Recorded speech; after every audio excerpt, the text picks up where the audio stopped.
আসসালামু আলাইকুম, আমি সুমাইয়া শিরিন হুমায়রা, বঙ্গবন্ধু শেখ মুজিব মেডিকেল কলেজের ফাইনাল ইয়ার এমবিবিএস একজন পরীক্ষার্থী। ভিলেজ নিউট্রিশনের আজকের স্বাস্থ্য বিষয়ক পর্বে আপনাদের সকলকে স্বাগতম। আসন্ন কোরবানি ঈদ উপলক্ষে বা পবিত্র ঈদ উল আজহা যেহেতু সামনে, তো এই সময় আমরা আমাদের স্বাস্থ্য বিষয়ে একটু বেশি সচেতন থাকার চেষ্টা করব।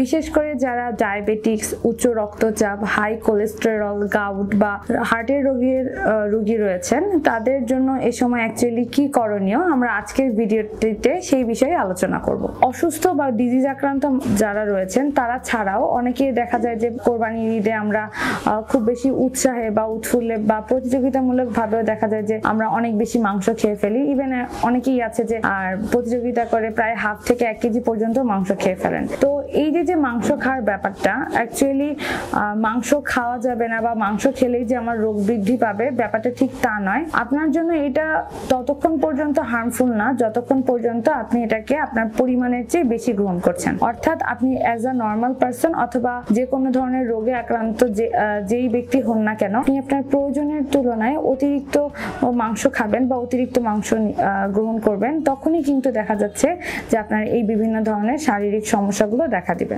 চলুন তাহলে জেনে নেওয়া যাক আমরা কোরবানির মাংস কিভাবে খাবো বা কতটুকু খাওয়া আমাদের জন্য স্বাস্থ্যকর। প্রথমত বলবো, আমাদের বডির যে কোলেস্টেরল লেভেলটা রয়েছে এটা কিন্তু সরাসরি গরুর মাংস বা খাসির মাংস বা এদের চর্বির সাথে জড়িত নয়। অর্থাৎ আমাদের বডিতে এমন কিছু মেকানিজম ঘটে, সেই মেকানিজম গুলো যখন হ্যাম্পার হবে বা মেকানিজম গুলো হওয়ার জন্য বেশি সময় লাগবে, তখনই কিন্তু আমাদের বডিতে কোলেস্টেরলের মাত্রা বেড়ে যাচ্ছে। এই কোলেস্টেরলের প্রবলেম যাদের রয়েছে তারা টোটালি মাংসটা স্কিপ করে যাবেন, বা যাদের নাই তারা প্রয়োজনের বেশি ইচ্ছা মতো খাবেন, ব্যাপারটা ঠিক তা নয়। তাহলে কোলেস্টেরল আমাদের বডিতে কিভাবে বাড়ছে, প্রথমে সে বিষয়ে একটু জেনে নেওয়া যাক। আমাদের বডিতে যে কোলেস্টেরলটা রয়েছে, কোলেস্টেরলটাকে আমরা টিএজি, এলডিএল, এইচডিএল এইভাবে ভাগ করি। অর্থাৎ কিছু কিছু কোলেস্টেরল রয়েছে বা লিপোপ্রোটিন রয়েছে যেটাকে আমরা আমাদের বডির জন্য খুবই উপকারী, এবং কিছু কোলেস্টেরল রয়েছে আমাদের বডির জন্য খারাপ। অর্থাৎ আপনার বডিতে যখন লো ডেনসিটি লিপোপ্রোটিন এবং টিএজি কোলেস্টেরলের পরিমাণটা বেড়ে যাবে, তখনই কিন্তু এটা আপনার বডির জন্য হার্মফুল। অর্থাৎ আমাদের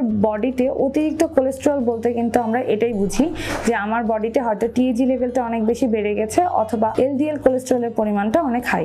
যখন আমরা প্রয়োজনের তুলনায় অতিরিক্ত পরিমাণে এই মাংসটা গ্রহণ করব, তখন দেখা যাচ্ছে যে আমাদের মেটাবলিজম রেটটা কিন্তু আস্তে আস্তে স্লো হয়ে যাচ্ছে। এই অতিরিক্ত প্রোটিনকে পরিপাক করতে আমাদের বডিকে বেশ কিছু এনার্জি লস করতে হবে, এবং এটা কিন্তু বেশ সময় সাপেক্ষ। তো যখন আপনি রিপিটেডলি এই খাবারগুলো খেতে থাকবেন, তখন কিন্তু মেটাবলিজম স্লো থাকার কারণে দেখা যাচ্ছে যে এই কোলেস্টেরল গুলো আপনার রক্তে কিন্তু বেশি পরিমাণে জমে যাচ্ছে। এবার আমরা আসি হাই কোলেস্টেরল ছাড়া যাদের দীর্ঘদিন ধরে ডায়াবেটিস রয়েছে বা ইনসুলিন রেজিস্ট্যান্স রয়েছে। আমাদের বডিতে মূলত এই যে আমরা কার্বোহাইড্রেটস, প্রোটিন বা লিপিড যে ধরনের খাবারই খাই না কেন, আলটিমেটলি কিন্তু এটা সরল শর্করা অর্থাৎ গ্লুকোজে কনভার্ট হচ্ছে। তো গ্লুকোজটা আমাদের বডিতে কিন্তু গ্লাইকোজেন হিসেবে স্টোর হয়। অর্থাৎ আপনার বডিতে যে স্টোর ফ্যাট থাকতেছে, এটাও কিন্তু এক ধরনের কার্বোহাইড্রেট, প্রোটিন, লিপিড এদের অ্যাকচুয়ালি সম্মিলিত একটি রূপ। তো যখন আপনার বডিতে ইনসুলিন রেজিস্ট্যান্স গ্রো করবে, তখনও যদি আপনি বেশি বেশি করে প্রোটিন খেতে চান, বা প্রোটিনের সাথে আমরা অনেকে দেখা যায় যে আরো বেশি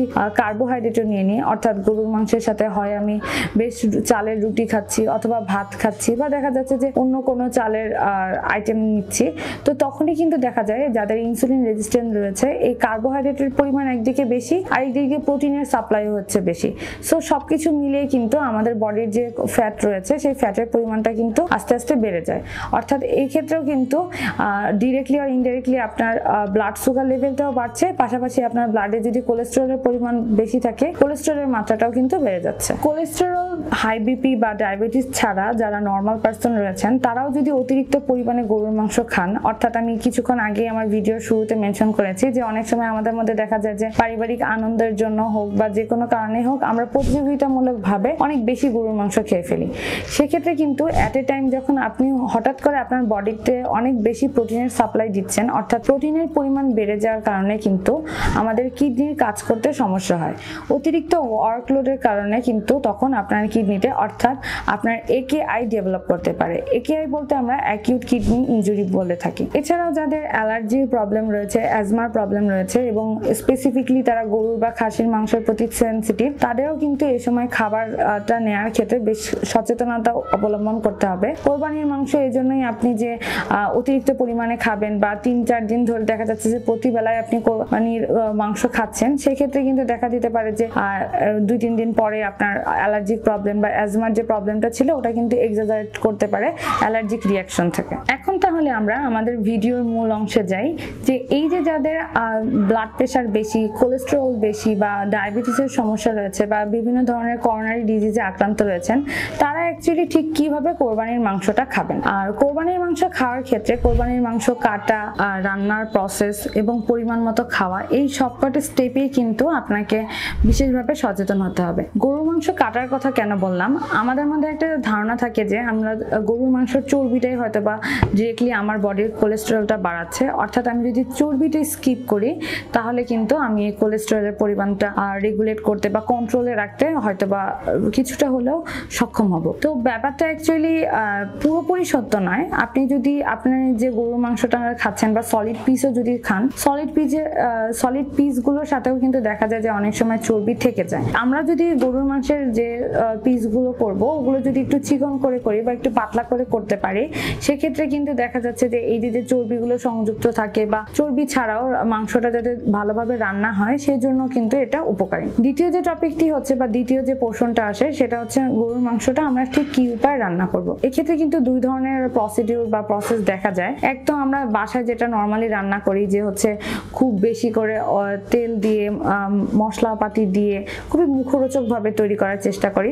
অনেকে আবার এটাকে অনেকক্ষণ চুলায় রেখে রান্না করে কালাভুনা টাইপস বা বিভিন্ন ধরনের গ্রিল এই স্টেটে খাওয়ার চেষ্টা করেন বা মুখরোচক করে পরিবারের সবাই মিলে খেতে পছন্দ করেন। তো যারা আমাদের পরিবারে যেহেতু বিভিন্ন ধরনের বিভিন্ন বয়সের মানুষ রয়েছে, সো যাদের একটু বয়স বেশি হয়ে গেছে অর্থাৎ 60 ঊর্ধ্ব যারা বা বিভিন্ন ধরনের কোমরবিডিটি অর্থাৎ এই যে রোগগুলো আমরা নিয়ে কথা বলছি, এই রোগগুলো যাদের রয়েছে তাদের জন্য কিন্তু এই মুখরোচক খাবার খাওয়াটা তখন অ্যাকচুয়ালি আরো বেশি হ্যাজার্ডাস হয়ে যায়। কারণ গরুর মাংস ইটসেলফ হাই ফ্যাট একটা, তো যখন আপনি এটার সাথে আরো খাদ্য তেল যুক্ত করতেছেন, আনস্যাচুরেটেড ফ্যাট দিচ্ছেন, অতিরিক্ত মশলা ইউজ করতেছেন বা এটা রান্না হওয়ার পরে আরো কার্বোহাইড্রেট যুক্ত খাবার বা হাই লেভেলের কার্বস দিয়ে খাচ্ছেন, তখন কিন্তু এটা সম্মিলিতভাবে আমাদের শরীরের মেটাবলিজমটাকে হ্যাম্পার করতেছে। তখন ডিরেক্টলি আর ইনডিরেক্টলি তো এটা আপনার ব্লাড প্রেশার, কোলেস্টেরলের মাত্রা বাড়িয়ে দিবে। তাহলে আমাদের অ্যাকচুয়ালি কি করতে হবে, যেহেতু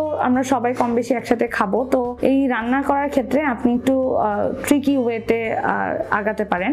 প্রথমত যদি আপনি আপনার খাবারটাকে কম মশলা দিয়ে মাখিয়ে রাখেন, প্লাস সাথে যদি একটু টক দই বা পেঁপে বাটা এগুলো দেন, তাহলে কিন্তু দেখা যায় যে ঘন্টাখানেক ম্যারিনেট করার কারণে মাংসটা বেশ নরম হয়ে যায় এবং অল্প তেলেই বা যৎসামান্য তেলেই কিন্তু আমরা এটা ভালোভাবে রান্না করতে পারি। সেক্ষেত্রে অতিরিক্ত তেল ব্যবহারের যে ব্যাপারটা সেটা চলে যায়। পাশাপাশি টক দই যেহেতু একটি ভালো প্রোবায়োটিক, সেটা আমাদের গাট হেলথের জন্য অনেক উপকারী। তো এটা আমাদের মাংসের যে স্যাচুরেটেড পোর্শন গুলো রয়েছে, তো ওই পোর্শন গুলোকে দেখা যাচ্ছে যে রিজলভ করতে অনেক বেশি হেল্প করে। এছাড়াও রান্নার সময় যদি আপনি আপনার পরিবারের এই সকল সদস্যদের দিকে একটু বিশেষ সচেতনতা অবলম্বন করতে চান বা এইসব সদস্যদের জন্য আরেকটু বেশি ট্রিকি হতে চান, সেক্ষেত্রে কিন্তু গরুর মাংসের সাথে আপনি ইজিলি ভালোভাবে এটা সেদ্ধ হওয়ার জন্য পেঁপে ইউজ করতে পারেন বা হচ্ছে দেখা যায় লাউ ইউজ করতে পারেন। তো এট এ টাইম এখানে দুইটা উপকার আছে, এক মাংসটা ভালোভাবে সিদ্ধ হচ্ছে, পাশাপাশি আপনার যে পরিবারের যে রোগী রয়েছেন যারা এইসব কোমরবিডিটি রয়েছে তাদের ক্ষেত্রে এটা দ্রুত হজম হতে সুবিধা হচ্ছে, পাশাপাশি তারা একটি সবজিও নিতে পারছে। আর এবার আসি আমরা খাওয়ার পরিমাণের উপর। যেহেতু কোরবানির ঈদের দিনই নয়, শুধু পরিবারের সাথে বা বিভিন্ন দাওয়াতে কোরবানির পরে 2-3 দিন পর্যন্ত দেখা যায় যে আমরা কন্টিনিউয়াসলি মাংসের আইটেমগুলো খেতে থাকি। তো যাদের হাই কোলেস্টেরল, বিপি বা ডায়াবেটিসের প্রবলেম আছে, তো আপনারা চেষ্টা করবেন এই 2-3 দিন প্রতি বেলায় যাতে মাংস না খাওয়া হয়, অর্থাৎ দিনের যে কোনো একটি মিলে আপনার মাংসটা একটু স্কিপ করে আর শাকসবজি বা ফাইবার জাতীয় খাবারগুলো খাওয়ার চেষ্টা করবেন। তো এতে কি হবে, এতে আপনার গাট হেলথটা ঠিক থাকবে, বাউল মুভমেন্টও ঠিক থাকবে এবং কোলেস্টেরলের যে পরিমাণটা বা ব্লাড প্রেশারের যে পরিমাণটা ছিল ওইটাও কিন্তু নিয়ন্ত্রণে থাকবে।